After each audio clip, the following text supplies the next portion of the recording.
रूस की राष्ट्रपति व्लादिमीर पुतिन है जो भारत आए हुए थे। रूस की राष्ट्रपति व्लादिमीर पुतिन भारत आकर लगभग भारत में 27 घंटा है जो अपनी समय बिताए हैं। लेकिन इन 27 घंटा पर पूरी दुनिया की नज़र है जो भारत पर टिका हुआ था। पूरी दुनिया की नज़र भारत पर इस बातों को लेकर है जो टिका हुआ नहीं था कि रूस की राष्ट्रपति व्लादिमीर पुतिन भारत के दौरे पर आते हैं तो भारत और रूस के बीच है जो क्या समझौता होता है, इस पर पूरी दुनिया की नज़र है जो टिका हुआ नहीं था। बल्कि पूरी दुनिया है जो ये देखना चाहते थे कि रूस की राष्ट्रपति व्लादिमीर पुतिन जो भारत आते हैं तो रूस और यूक्रेन के बीच जो पिछले कई सालों से युद्ध चल रहा है, जो दोनों ही देशों के बीच युद्ध विराम के लिए भारत है जो अपनी क्या पक्ष रखते हैं, इस बातों को लेकर है जो पूरी दुनिया इंतजार कर रहे थे और भारत पर अपनी पूरी नज़र है जो बनाकर रखे हुए थे। पूरी दुनिया ये नहीं देखना चाहते थे कि भारत और रूस के बीच है जो क्या समझौता हुआ है, बल्कि पूरी दुनिया ये जानना चाहते थे कि रसिया और यूक्रेन के बीच युद्ध रोकवाने के लिए भारत है जो रूस की राष्ट्रपति पुतिन की समकक्ष है जो अपना क्या पक्ष रखे। रूस की राष्ट्रपति व्लादिमीर पुतिन है जो भारत के दौरे पर आए हुए थे।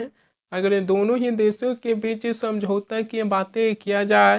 तो तेल की सप्लाई की गारंटी समेत कुल 19 समझौते पर भारत और रूस के बीच है जो सहमति बनी है, जिसमें एक सबसे बड़ी मुद्दा चल रही है तेल को लेकर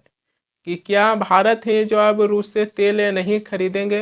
दरअसल रूस की राष्ट्रपति व्लादिमीर पुतिन है जो भारत आकर स्पष्ट कर दिए हैं कि हाँ, मैं भारत को तेल बेचने के लिए तैयार हैं, लेकिन कभी भारत ही अगर तेल खरीदना हमसे बंद कर दें तो इसको लेकर है जो हम कुछ कहा नहीं सकते हैं। दरअसल रूस की राष्ट्रपति व्लादिमीर पुतिन है जो इंडिया टुडे से बातचीत करते हुए ये भी कहें कि अगर अमेरिका अपने न्यूक्लियर पावर प्लांट्स के लिए हमसे न्यूक्लियर फ्यूल खरीदना जारी रखता है तो ये भी तो एक ईंधन है। रूस की राष्ट्रपति व्लादिमीर पुतिन है जो ये भी कहें कि अगर अमेरिका के पास फ्यूल खरीदने का अधिकार है तो फिर भारत को भी इसी अधिकारों से हम वंचित हैं जो नहीं कर सकते हैं। यह बहुत ही बारीकी से अध्ययन करने वाला मुद्दा है। इसी मुद्दों को लेकर हम अमेरिकी राष्ट्रपति डोनाल्ड ट्रंप के सामने बहस और चर्चा करने के लिए भी तैयार हैं। यहाँ पर रूस की राष्ट्रपति व्लादिमीर पुतिन है जो स्पष्ट कर दिए हैं कि अमेरिका भी रूस से तेल है जो खरीदते हैं, मगर इसी तेल को लेकर अमेरिका की राष्ट्रपति डोनाल्ड ट्रंप हैं जो भारत पर टैरिफ लगा दिए थे। ट्रंप हैं जो भारत पर पहले 25% टैरिफ लगाए, ये कहकर क्योंकि भारत है जो सबसे ज़्यादा टैरिफ लगाते थे, इसी के चलते भारत पर 25% है जो टैरिफ लगाए। उसके बाद राष्ट्रपति ट्रंप हैं जो रूस और यूक्रेन के बीच युद्ध रोकवाने के लिए भारत पर 25% और एक्स्ट्रा टैरिफ इसलिए लगाए क्योंकि भारत है जो रूस से तेल है जो खरीदते थे और रूस को पैसा मिलता था और उसके बाद यूक्रेन पर हमला करना है जो और तेज कर देते थे। इसी के चलते राष्ट्रपति ट्रंप हैं जो भारत पर 25% और एक्स्ट्रा टैरिफ लगाए, जो टोटल टैरिफ भारत पर 50% टैरिफ ही हैं जो अमेरिकी राष्ट्रपति डोनाल्ड ट्रंप हैं जो लगा दिए। मगर एक सवाल ये भी आ जाती है कि इस समय भारत के प्रधानमंत्री मोदी और रूस की राष्ट्रपति व्लादिमीर पुतिन का मुलाकात हुआ है, क्या इससे यूक्रेन की ओर अच्छा संदेश गया होगा। जबकि भारत के प्रधानमंत्री मोदी एक बार नहीं कई बार हैं जो रूस की राष्ट्रपति व्लादिमीर पुतिन को अपना मित्र कहते हुए भी नजर आए हैं। हम इस समय नहीं भूल सकते हैं कि इस समय रूस और यूक्रेन के बीच ही जो युद्ध चल रही है और इस तरीके से प्रधानमंत्री मोदी का मुलाकात रूस की राष्ट्रपति पुतिन से होती है, इससे यूक्रेन की ओर है जो अच्छा संदेश नहीं गया होगा, क्योंकि हो सकता है कि प्रधानमंत्री मोदी का पुतिन है जो अपना मित्र होंगे, मगर हमें इस पर है जो विचार करने की ज़रूरत है कि यह एक अंतर्राष्ट्रीय मामला है। जब दो पक्षों के बीच युद्ध चल रहा है तो एक पक्षों से इस प्रकार से मुलाकात जो दूसरी पक्षों की ओर है जो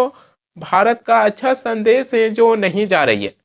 जबकि प्रधानमंत्री मोदी हैं जो चीन गए थे, तब रूस की राष्ट्रपति पुतिन की गाड़ी में पुतिन और प्रधानमंत्री मोदी हैं जो एक साथ नजर आए थे। उस समय भी मैंने इस बातों को लेकर हैं जो कहे थे कि प्रधानमंत्री मोदी और पुतिन का इस तरीके से मुलाकात यूक्रेन की ओर है जो अच्छा संदेश नहीं गया होगा।